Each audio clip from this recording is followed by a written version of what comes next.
இப்ப ராஜீவ்காந்தி பேர் எடுத்ததுக்காக சப்போர்ட் பண்ணி பேசுற திமுக வந்து எதுக்காவது ராஜீவ்காந்தி பேரை வச்சிருக்கான்னு தமிழகத்தை கேட்டிருக்காங்க.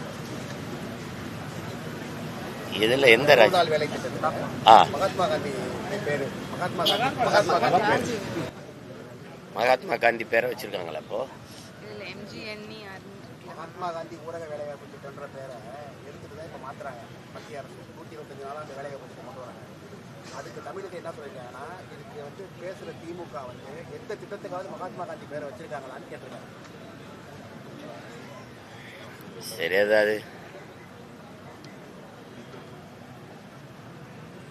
சரி, பாரதிய ஜனதா எத்தனை திட்டத்துக்கு தான் இதுக்கு முன்னாடி வச்சிருக்குது?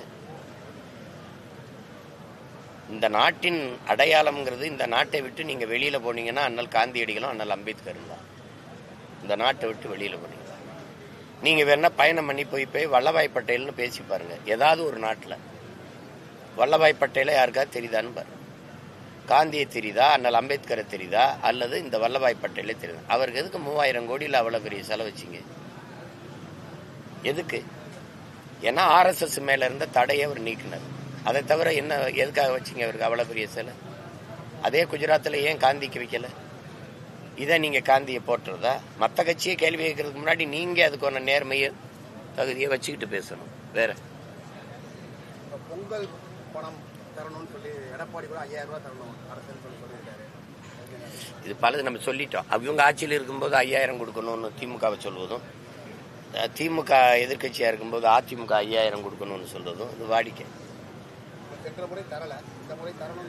இது ஒரு தேசிய அவமானம். இதெல்லாம் ஒரு தேசிய அவமானம். குடிகளை வந்து ஒரு அவமானப்படுத்துறது தன்மான இழப்புன்னு நான் நினைக்கிறேன். நீங்க தமிழர்களுக்குன்னு இருக்கிற ஒரே ஒரு பண்டிகை, அவனுடைய தேசிய பண்டிகை பொங்கல் தான். காலம்புறா உழைக்கிறான், ஒரு ஆண்டு முழுக்க உழைக்கிறான். அந்த பண்டிகையை அவன் புடவை எடுத்து இது பண்ணி கரும்பு வாங்கி, காய்கறி வாங்கி, வெல்லம் வாங்கி, இது வாங்கி, அரிசி வாங்கி ஒரு மகிழ்ச்சியாக கொண்டாட முடியாத வறுமையில் இருக்குது.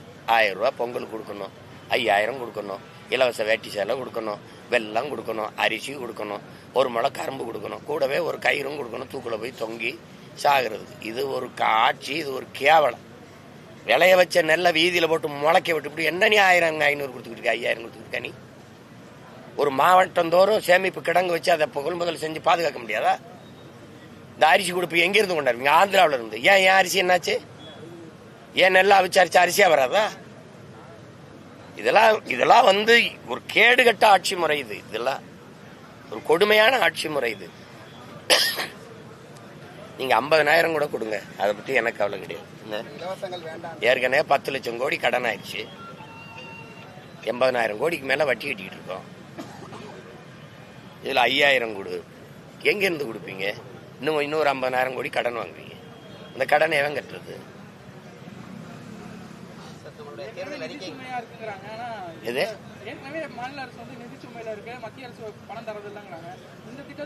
அதை பத்தி நம்ம கவலைப்பட வேண்டியது இல்லை. ஏன்னா இவங்க வந்து கட்சி அரசியல், தேர்தல் அரசியல் தான் செய்வாங்க. செய்தி அரசியல், விளம்பர அரசியல் தான் செய்வாங்க. இவங்க சேவை அரசியல், செயல் அரசியல் தெரியாது. மக்கள் அரசியலுக்கு வரமாட்டாங்க. அதனால கடனை வாங்கி அந்த நேரத்தில் அந்த தேவையை இப்ப காசை கொடுத்து தேர்தல் வரும்போது அந்த வாக்கை வாங்கிட்டு பதவிக்கு வந்துருவாங்க. மறுபடியும் அடுத்த தேர்தலை எப்படி செய்யறது? குடும்ப தலைவிக்கு 1000 கொடுத்தோம், சரி இன்னொரு 500 கொடுத்தா அந்த வாக்கை நம்மளை தக்க வச்சுக்கலாம்.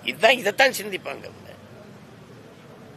ஒரு தாயை வந்து ஒரு குடும்பத்தின் தலைவியை ஒரு நாளைக்கு 30 ரூபா கூட சம்பாதிக்க முடியாது. ஒரு இட்லியின் விலை 30 ரூபா.